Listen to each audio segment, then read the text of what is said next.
Welcome back, and you guys, to another One Piece spoiler video. This time, we're here to yap about chapter 1175. We did it! We survived another break week, and we did it with the bluest of balls because Oda left us off on the Loki reveal panel. So, just in case this is your first time tuning into one of these, how we like to do things is that we like to yap about this chapter. So, since that's the case, make sure to check out these spoilers down in the pinned comment for yourself. I'll be linking it out to where I found them in the first place, so you can just go there if that's all you're really here for. Because again, we're just here to have some fun with this chapter. So, getting right into it, the first thing we get is the name drop to what Loki's devil fruit is. Yarul tells us that the fruit is the mythical dragon fruit model Nidhogg. That is right. Oda confirmed it here. And the writing was on the wall, right? Between Ragnir, all the way to the fact that he was chained at the bottom of the Yggdrasil Atom tree. And then you have the whole thing with the lightning abilities. Oda introduced the lightning Nidhogg nightmare dragon here in Elbaf. Hired stopped and looked at that dragon and was really shocked at it. There's a lot here that screamed Nidhogg. I mean, so much so that we held a poll about this almost 2 months ago. And during the King Harold flashback even, a lot of people were like, yep, he is Nidhogg. Turns out that does seem to be the case. And surprise, surprise, if I kind of just spoiled it right there, but Ragnir is revealed to, in fact, be Ratatoskr as well. And in One Piece, he is an ice squirrel. All right, so we have the ice squirrel. We have the lightning dragon. The real question now just becomes, who is going to be the eagle? Because in Norse mythology, alongside Ratatoskr and Nidhogg, there does exist an eagle at the top of the tree. Is there someone in Elbaf that will get a legendary eagle devil fruit? Or is that just symbolic for somebody else entirely? The two main candidates that come to mind right off rip, one would be Hiredin. Don't laugh, guys. Do not laugh at Hiredin. But that is Loki's brother. He does want to be king of all the giants. So if Hiredin does end up getting some kind of mythological eagle devil fruit, I'd be cool with it. Another candidate, though, a more reasonable one, would be Shanks.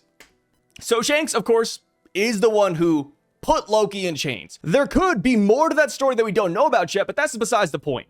Shanks, his whole thing right now is him and his sword Griffin. So much so that when Shanks attacked Kid, we saw a griffin made out of hockey behind him. During film Red, his attack took the form of a griffin as well. So it's like, okay, griffins are, I believe they're like half lion, half eagle.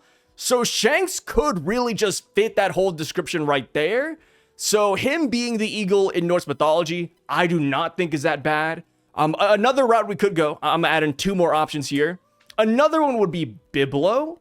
Biblo, of course, from the Void Century and beyond possibly. We don't really know what's up with Biblo the owl, so maybe he is going to be symbolic of the eagle as well. Maybe there's even just something in the Heaven Realm already, because we gotta remember, we have not been to the Heaven Realm yet. Of course, Oda doesn't have to go with Norse mythology here. He doesn't have to bring in an eagle, but because we have Ratatoskr, because we have Nidhogg, and so far the lore is pretty accurate. Of course, Oda takes his liberties, but because we have those two main key characters, it's like, okay, just introduce the third and just call it a day. You know, bring the eagle into the story, brother. But yeah, I do want to ask you guys, but who do you think the eagle is going to be? Shanks, Hiredin, the owl, somebody in the Heaven Realm, or somebody else entirely? Let me know your thoughts down below. So Yarul, he goes on and he just talks about this fruit a little bit. He says that no matter who eats this fruit, the user becomes the largest dragon in the world. But the size of the dragon is proportional to whoever eats it. So that is why it is as big as it is, because it's reached its full potential since Loki, an ancient giant, actually ate that devil fruit, which again goes back to Roxy Zabek talking about why he wanted Harold to eat the fruit. He wanted Harold to eat it because he was an ancient giant. We didn't really know the meaning behind that. Like, oh, like, is it because they know lore about it? Like, the ancient giants know about the sun god or know about the void century, etc. Is it because of the Galley Raw? Turns out it is because of the sheer size of the devil fruit instead. So, Jarl goes on, Jarl is just yapping. Dude, whenever Jarl, like, gets 3 to 4 bullet points in a chapter, we're in for a good time. So, Jarl says that in Elbaf, a long time ago, a certain god of war, in quotation marks, possessed the Nidhogg devil fruit, and he had a weapon named Ragnir, and he clashed with the sun god in the past. So, when I heard that, a couple of things just started running through my mind. One, God of War. We've heard about this person or god before. This was mentioned all the way back in Little Garden by Dorian Brogy. So it's like, okay, that's really cool. It's a nice tie-in, but I wonder, is this a brand new god? Is it simply a title, or does it relate to a god we already have on the board? Like the forest god or the earth god, or there's like one more, the rain god, right? Like, is it tied to one of those, or is this something entirely new to Elbaf? That's one big question. Another one would simply be, at what time did this battle take place? Because we have the first world, and then we have the second world, and then now we're currently in the third world. So it's like, okay, was this Joy Boy doing the fighting, or was this somebody beyond Joy Boy? I do think that is a pretty fair question, because these sun gods, according to the Harley text, they kind of like fighting people, man. They had no shortage of opponents out there. So, this is just my interpretation. I could be wrong. But what this sounds like is that back in the day, the God of War really just wielded a regular hammer, and the squirrel was just like running around on his shoulders, right? They were both individual, but after the God of War passed and Ratatoskr just died as well or became a fruit, it willed itself into the hammer. So it ended up combining together. I think that is the most obvious route. Of course, it says legend says that Ratatoskr's spirit went into the hammer, but if it is the devil fruit, then, that does make a lot of sense. Because so far, only Zoans have been able to go into inanimate objects, and that is because of their inherent will. So Ratatoskr being eaten - going into the God of War's weapon, that just makes 1000% sense. So, going back to the beginning of this chapter, because I was like jumping around everywhere, right? I just wanted to get the reveal out of the way first. But we see Sanji, and he uses Diable Jambe to burn away Saint Sommers' thorns that have enveloped Robin. Pretty good stuff. Obviously, when we had the whole thing where Robin was still chained up, I was like, okay, maybe that is why Sanji rushes off to go fight Saint Sommers ASAP to save Robin. But lo and behold, he simply just looks at Robin, burns the thorns, and then just calls it a day. I was kind of scared. It's like, okay, if Sanji does that, would he hurt Robin? Turns out the answer is no. Sanji has really good flame control. And of course, this does confirm that the thorns can be melted. The next person that does Saint Sommers in is Zoro. In this chapter, we see that Zoro has successfully made it to Luffy, Loki, and the kids. And since the kids are still enveloped by Saint Sommers' thorns, Zoro takes out his sword and he cuts right through all of them. Not the kids, the thorns. So there we have it. Saint Sommers' ability is being dealt with handedly by the Straw Hats. And it's kind of funny because so many giants were trying to stop the kids from walking off the cliff. So many giants were hugging the kids and couldn't do anything about the thorns. But here comes the Straw Hats, Zoro and Sanji just easily dealing with the situation. And it's like, man, if I was a giant, I'd be a little bit embarrassed. I mean, maybe that's just me. But, at the end of the day, hockey's the answer. If somebody just had hockey, they could have just cut through the thorns, man. That's insane. But yeah, Saint Sommers is not looking too good here. Because after Zoro and Sanji deal with his thorns, Luffy decides to fight him. I almost feel like Saint Sommers jinxed it. He came to this island, and one of the first things he mentioned was how he didn't want to run into a Yonko. He didn't want to run into a pirate emperor. And then he ran into Scopper Gabon. Super shocked by that, beaten by Scopper. And it's like, okay, at least that's not a pirate emperor, right? Well, surprise, surprise, Luffy in Gear 5th decides to run the fade with him. And my god, Luffy uses, I would almost consider it an overkill, Gomu Gomu no Dawn THOR Rifle. A Gear 5 version of THOR rifle that he used in Dressrosa, where he essentially coats his fist in electricity. And here we go. He hits Saint Sommers with it, and Sommers' entire body is brutally electrocuted. Is Saint Sommers done? I don't think so.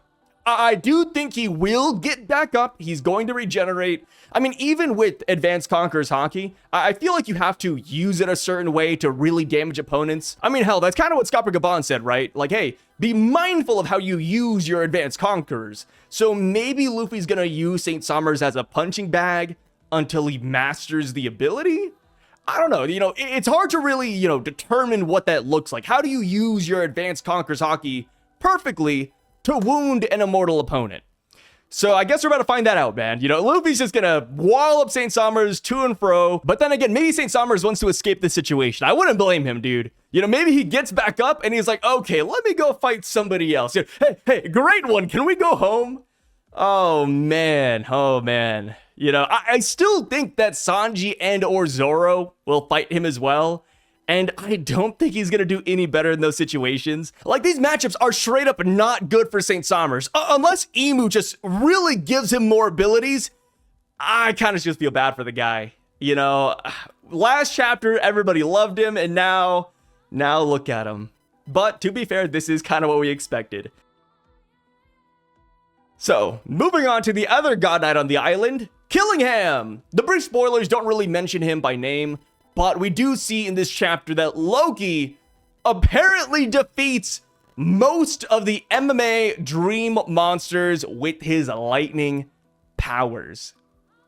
Killingham, come outside, dude. Yeah, man. Hey, I like the God Knights, but when pit against Luffy and Loki, it's just gonna be so bad, man. Like, please fight somebody else. Not them, dude, not them. So yeah, maybe Killingham next chapter comes out and he tries to fight one of these guys, but we'll see. Maybe it's better for Killingham to just stay in the background and keep on spawning up, good old dream monsters. Maybe he just hides in the forest for a little bit and just eventually wears his opponents down. Also, something kind of funny, talking about Killingham, we have 2 mythological dragon fruits on this island. Loki, mythological dragon Nidhogg. Killingham, mythological dragon Kirin. So it's like, I wonder if that's like a match made in heaven. Like, maybe they're going to have a fight for the best mythological form, which, size-wise, we kind of know who's going to take that one.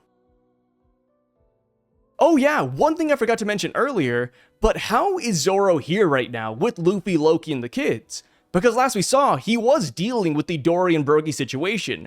Yes, they did end up attacking each other and possibly cutting each other in half, but we know that Domir Versied opponents regenerate.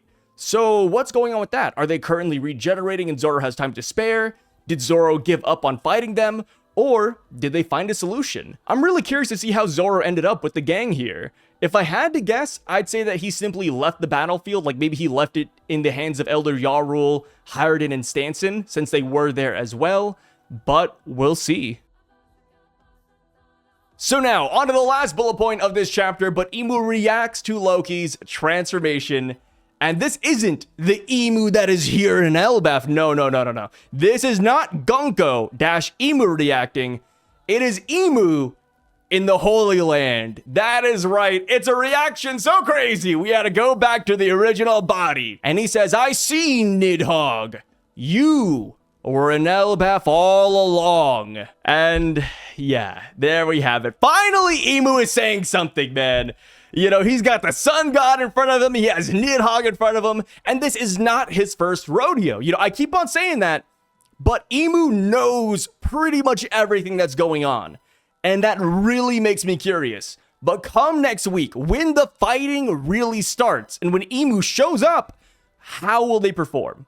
Will Imu be able to throw hands with Luffy and Loki, since he has that battle experience? Or no, is he just too severely nerfed? Or, after he sees Nidhogg, does he actually pull away from the island?